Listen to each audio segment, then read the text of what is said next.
चीजों का और अगले भाव का डर दिखाकर ये बोलते हैं कि आप ऐसा करोगे तो ऐसा होगा, अगर ऐसा नहीं दान पुण्य नहीं करोगे तो अगले जन्म में आप गरीब होगे।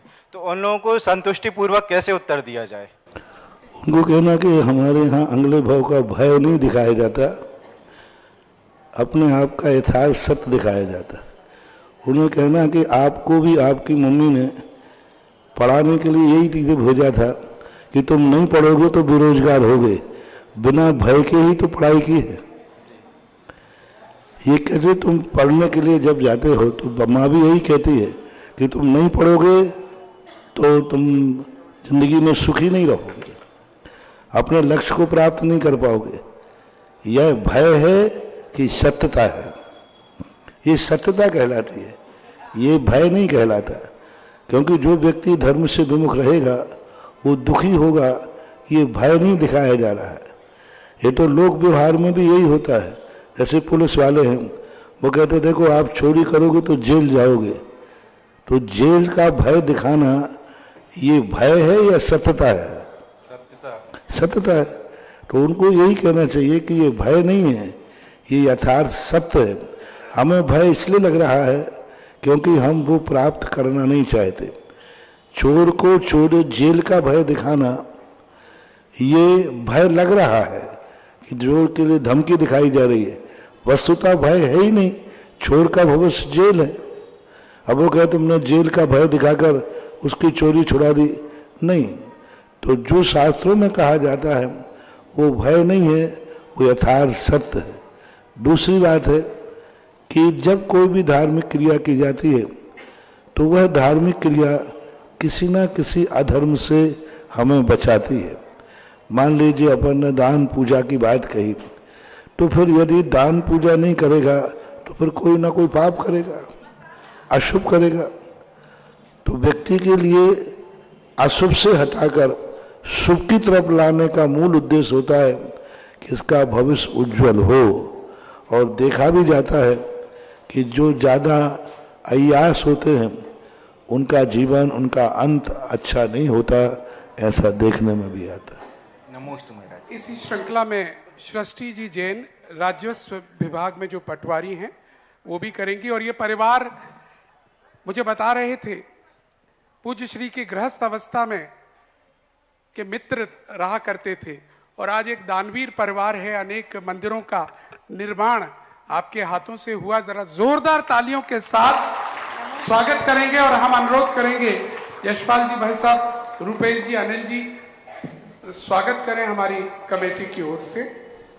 हाँ, आपका सृष्टि जी, आपका प्रश्न। धन्य धन्य पावर धरा ईश्वरवारा की ओर से मेरे समस्त परिवार की तरफ से मुनिराज जी के चरणों में त्रैवार नमोस्तु नमोस्तु इक्षामी महाराज श्री।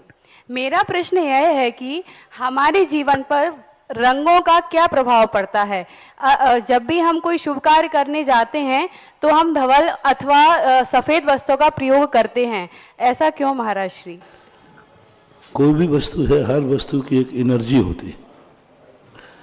आज ही हमारे पूज्यवर नेमीचंद महाराज की टीकाकार बहुत अच्छी बात कही, और मूल नेमीचंद महाराज ने भी कही कि एक एनर्जी होती है जिसे वीर नाम से उन्होंने संबोधित किया, शक्ति।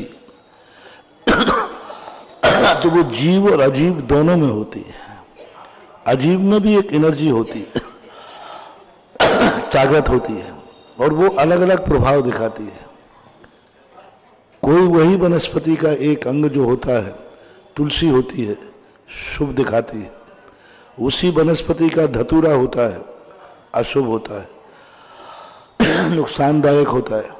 इसी प्रकार एक कलर होते हैं कि प्रकृति के अंदर कलर जो हैं, अलग अलग प्रसंगों में अलग अलग प्रकार कलरों की एनर्जी होती है। ध्वजाओं के लिए कलर चुना जाता है।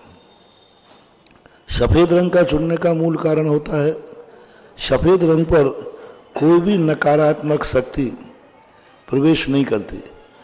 इसका साइंटिफिक सिद्धांत है कि गर्मी के दिनों में आप सफेद कपड़े पहनते हैं, क्यों?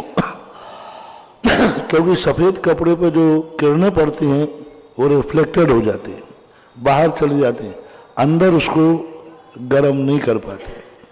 तो इसी प्रकार शांति के लिए जो पवित्र आत्माएं होती हैं, जो संयमी आत्माएं होती हैं, वे सफ़ेद वस्त्रों को धारण करते हैं। जैसे आरिका है, ब्रह्मचारिणी है, त्यागी वृत्ति है। इसका अर्थ है कि इस संसार की कोई भी नकारात्मक शक्ति इनके जीवन में कोई प्रभावकारी नहीं होगा। ठंड के दिनों में आप डार्क कपड़े पहनते हैं क्योंकि ये शोषण करता है, ये ऊष्मा को शोषण करके संग्रह करता है। इसलिए जो डार्क कलर होते हैं, जो ब्लैक कलर होता है, वो हमेशा क्रोध उत्पन्न करता है, जिहाद उत्पन्न करता है। आपने देखा होगा जिसमें काले कपड़े को ही अच्छा मानते हैं, वो लोगों में हिंसक प्रवृत्ति ज़्यादा होती है, क्रूरता ज़्यादा होती है। और जो जिस संप्रदाय में, जिस लोगों में सफ़ेद कपड़ों का ज़्यादा प्रयोग होता है, वे शांत प्रिय भी होते हैं। इसलिए इन कलरों का प्रभाव होता है, इन कलरों का नक्षत्रों से प्रभाव होता है। जैसे लाल कलर होता है तो सूर्य और मंगल का प्रिय कलर है। सफ़ेद कलर होता है शुक्र और चंद्र का कलर होता है। येलो कलर होता है वह अपने आप में गुरु का प्रतीक होता है, गुरु के लिए होता है।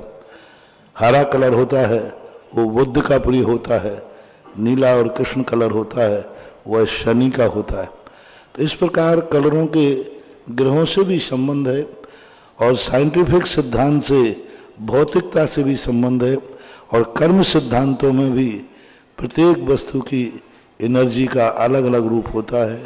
तो अलग अलग चीज़ों में अलग अलग कलरों का महत्व होता है। चलिएगा, बहुत बहुत धन्यवाद सृष्टि जी। बहुत सुंदर प्रश्न आपका रहा और हमें ज्ञान मिला आज कलर थेरेपी के बारे में आपकी वजह से। धन्यवाद। चलिएगा, अगले कुछ पूछना चाह रहे हैं? स्वामी महाराज जी नमोस्तु नमोस्तु। सकल समाज ईश्वर वारा की तरफ से, सकल जैन समाज सागर की तरफ से नमोस्तु महाराज जी। महाराज श्री मंदिर बनाने से कौन सा लाभ है सकल समाज ईश्वर सागर से? मंदिर बनाने से हमारे जैन दर्शन में यही है कि आज भगवान का मंदिर बना रहा है, कल एक ना एक दिन